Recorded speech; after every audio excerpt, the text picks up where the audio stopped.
নমস্কার, সবাই কেমন আছেন? পায়েল অফিসিয়ালে আপনাদের সবাইকে স্বাগত। আজ শনিবার, এখন বাজে বিকেল 3:30। আজ আমরা যাচ্ছি আমাদের এই খানাকুলেই অবস্থিত রাজা রামমোহন রায়ের আমবাগান পার্ক বা বসতবাড়ি। তো চলুন ভিডিওটা দেখতে থাকুন।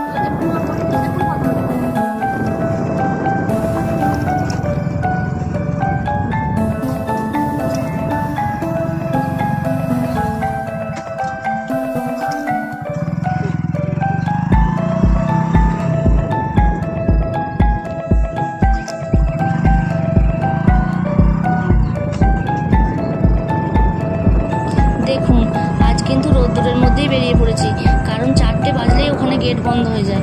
তো এখন তো গ্রীষ্মকাল, হয়তো 4:30 পর্যন্ত খোলা থাকবে। তো চলুন যাওয়া যাক।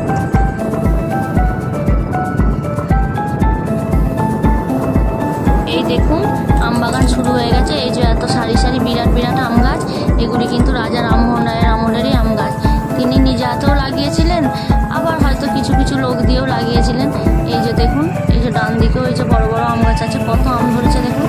আবার পার্কের ভেতরেও অনেক আছে আম গাছ।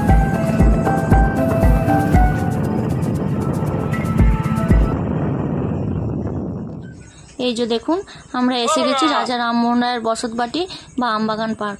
তো চলুন ভেতরে প্রবেশ করা যাক। এই যে দেখুন, ডান দিকে এসে এখানে জুতো খুলে প্রবেশ করতে হয়। ওই যে দেখছেন রাজা রামমোহন রায়ের ওই যে মূর্তিটি, ওটি 205তম শ্রদ্ধা দিবস হিসেবে এখানে রাখা আছে। আর এই যে এই বেদিটি, এটি সতীদাহ প্রথা বেদি। রাজা রামমোহন রায় লর্ড বেন্টিংয়ের সহায়তায় যে সতীদাহ প্রথা উচ্ছেদ করেছিলেন, সেই জন্য এই বেদিটি সতীদাহ প্রথা বেদি এখানে নির্মিত করা আছে।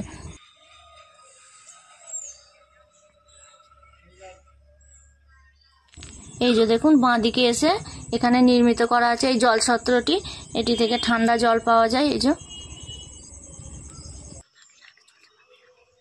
কি সুন্দর দেখুন, যেদিকেই তাকাবেন সুন্দর সবুজ গাছপালা আর তার সাথে পাখির ডাক। তো আপনারাও আসুন, এই সুন্দর পরিবেশটাকে উপভোগ করুন।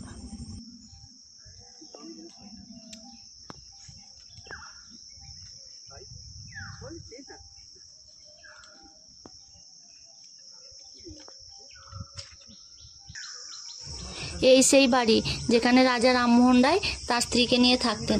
অবশ্য স্ত্রীকে নিয়ে থাকতেন বললে বলাটা ভুল হবে। রাজা রামমোহন রায় থাকতেন কলকাতায়, আর তার স্ত্রী উমাদেবী থাকতেন এই বাড়িতে। কিন্তু রাজা রামমোহন রায় যখন কলকাতা থেকে ফিরতেন, তখন সস্ত্রীক এই বাড়িতেই তিনি থাকতেন। 1817 সালে মাতৃনিবাস নাগুলপাড়া থেকে বিতাড়িত হয়ে রাজা রামমোহন রায় এই বাড়িটি তৈরি করেছিলেন। হিসেব মতো এই বাড়িটির বয়স এখন 208 বছর। পশ্চিমবঙ্গ হেরিটেজ কমিশন 2022 সালে এই স্থানটিকে ঐতিহ্যের স্বীকৃতি দিয়েছেন। এখন এই বাড়িটি ইটের খিলানযুক্ত ছাদবিহীন 4টি দেয়াল দাঁড়িয়ে আছে, তাছাড়া আর কিছুই নেই।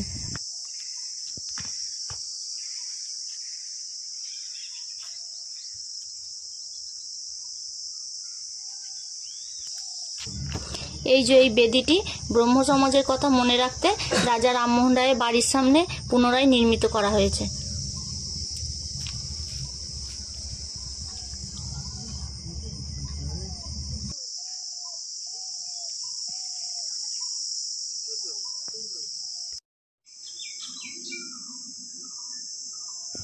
দেখুন, পার্কের ভেতরেও কত বড় বড় আম গাছ আছে, কত আম হয়েছে গাছগুলিতে।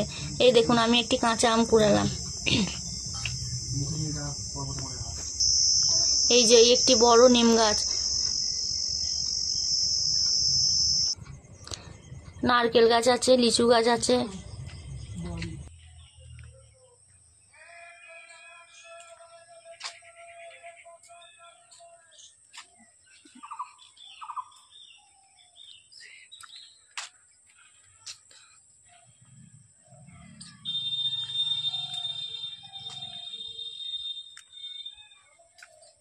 গোটা পার্ক জুড়ে কিন্তু বসার জায়গা আছে, জলের সুব্যবস্থা করা আছে। এই যে দেখুন, এই জায়গাটি হচ্ছে পিকনিক স্পট। ডিসেম্বর থেকেই এখানে সবাই পিকনিক করতে আসে। পিকনিক করার জন্য কিন্তু আলাদা করে স্পট ভাড়া লাগে। বাংলার নবজাগরণের এই আদি পুরুষ আজ আর আমাদের মধ্যে নেই, কিন্তু তার এই কাজের দ্বারা আমাদের মধ্যে তিনি সারা জীবন বেঁচে থাকবেন। যেখানেই থাকুন ভালো থাকুন রাজা রামমোহন রায়। ভারতবাসী আপনাকে কোনো দিন ভুলবে না। শতকোটি প্রণাম জানাই রাজা রামমোহন রায়ের চরণে। তো চলুন এবার আমরা বেরিয়ে যাব, যেহেতু সময় হয়ে গেছে, নাহলে আর একটু হয়তো থাকা যেত। এত সুন্দর জায়গা, এত সুন্দর পরিবেশ, তো কি করা যাবে, সময় যেহেতু হয়ে গেছে বেরিয়ে যেতেই হবে। তো আপনারাও আসুন, এই সুন্দর পরিবেশটাকে উপভোগ করুন। আর একটা জিনিস আপনাদেরকে প্রথমে দেখানো হয়নি, বাইরে বেরিয়ে বাইরে টিকিট কাউন্টার আছে, ওখানে টিকিট কাটতে হয়, কেটে তারপর ঢুকতে হয়। মাথা পিছু 20 টাকা করে, আর বাইক রাখলেও 20 টাকা। এই যে এখানে এই যে দেখুন বাইরে বেরিয়ে এসে আবার এই আম গাছের নিচে এখানে আবার মৌমাছি চাষ করেছে, ওই যে মধু বিক্রি হচ্ছে ওখানে।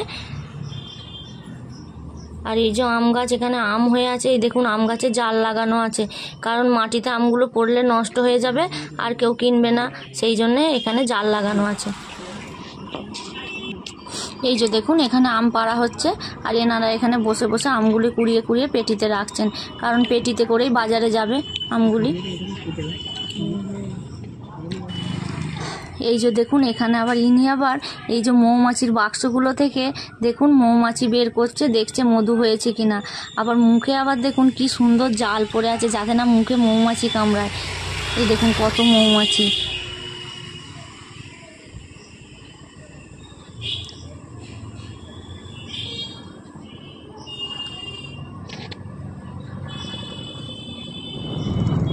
তো কেমন লাগলো আমার আজকের এই ব্লগ অবশ্যই কমেন্টে জানাবেন। আর আগে কে কে রাজা রামমোহন রায়ের বাড়ি দেখেছেন সেটাও আমাকে কমেন্টে জানাবেন। তো চলুন আজ বাড়ি যাওয়া যায়।